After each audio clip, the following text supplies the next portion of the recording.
परिणामों में ही वशीभूत होते हैं। आप देखना, बारिश में ये पूल जल से भरा ही रहेगा पर आसपास की जमीन सूख जाएगी। अगर रस को धारण करने की सामर्थ्य है तो वो प्रवाह टिक जाएगा, नहीं तो थोड़ी देर बाद सूख जाएगा। इसलिए आज की बात ही किशोरी जी की जय जयकार से शुरू हुई।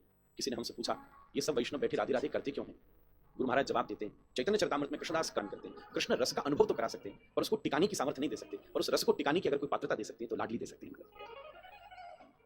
इसलिए तो हमने बात शुरू की। मैंने यहाँ से शुरू की, बहल जी मैंने किसी को कहा, ये कथा कौन करा रहा है? बोले लाडली करा रही। बोलो तो कृष्ण प्राप्ति भी नहीं है, कृष्ण तो भागवत के रूप में हमें प्राप्त हो गए हैं। गुरुदेव का यही संस्कार है। बल्कि यहाँ बैठकर कामना तो इतनी सी है, राधे तेरे चरण की श्यामा तेरे चरण। महाराज, इसी रस और रस को धारण करने की पात्रता भाव है।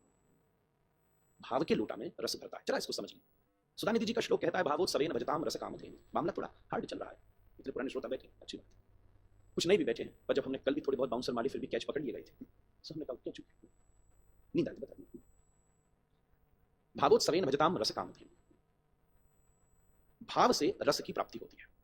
If there is a particular emotion for something someone, उस इमोशन के अनुसार एक 5-7 स्त्रियां एक कमरे में बैठी थी।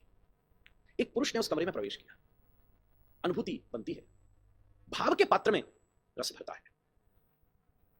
जिसने पुत्र माना उसको जिस भाव के रस की अनुभूति हुई, जिसने पति माना उसको वैसी नहीं हुई, उसको भिन्न हुई, उसको भिन्न हुई। सबका अपना स्वतंत्र परिवेश है। भावोत्सवेन भजताम रस कामधेनु, रस कृष्ण दे सकते हैं और उसको टिकने की पात्रता भाव। एक बार ब्याह के पश्चात किशोरी जी अपने माई की पधारी से ले लो। वो कहता है, पात्र लाना भी था, हम तो घर ही में बुलाए, चलो भगो यहां से, फिर क्या करने आए हो? बेचारा इतनी देर से खड़ा था, उसको तिरस्कृत करके भगा दिया। उसको कहा, तुम्हारा पात्र? कहता, ओहो, पात्र लाया तो था पर टूट गया, तो दूसरा लेकर क्या हो? उसको भी भगा दिया। तीसरा आया, तेरे पास पात्र है? बोले लाया तो था, खो गया। हे राम, बड़ी डांट लगाई और सबको भगा के दरवाजा बंद कर दिया। मुझे इतनी पीड़ा हुई पिताजी। तो जीव परमात्मा के द्वार पर जा रहे हैं। एक वो लोग हैं उनके पास पात्रता तो है, परंतु उन्होंने पात्रता न जाने किस प्रमाद में खो दी है। उन्हें पता ही नहीं कि बाजार में कहां भूला है, किस आकर्षण में उनकी पात्रता समाप्त हो गई। दुनिया में एक लोग वो भी हैं जो किसी न किसी प्रमाद में ऐसी घटना में फंस गए कि पात्रता थी तो सही पर वो पात्रता टूट गई। कोई है, लाई तो है तो सही पात्रता। जब मनुष्य आकृति में आपका जन्म हुआ तो प्रत्येक व्यक्ति के पास पानी की पात्रता है तो सही, पर अपने स्वभाव में मानवीयता की शून्यता करके पात्रता होते हुए भी पात्रता को लाया नहीं। वृषभान जी ने कहा, लाली तू बता क्या करो? राधा रानी बोली, बोले ऐसी व्यवस्था कर दो, अगर गोकुल के दरवाजे से रस मिलता है तो बरसाने के दरवाजे से पात्रता मिलनी चाहिए। आओ खड़े हो जाओ, हमारे पास पात्रता ले जाओ, और फिर गोकुल के दरवाजे पर खड़े होकर रस ले जाओ। उतने ही रस की अनुभूति करते हैं। उद्देश्य ज्यादा सुनना नहीं है। नायम आत्मा न प्रवचने न लभ्यो न वेदयान बहुना श्रुतेन। आज वेदांत और स्नातक की तरह इस दो शब्द की विवेचना करने का मैं एक अनाधिकार चेष्टा कर रहा हूं, ध्यान से सुनना। करने का उद्देश्य नहीं है। अगर पात्रता परिपक्व है तो एक घड़ी आधी में पुनियाद तुलसी संगत साध।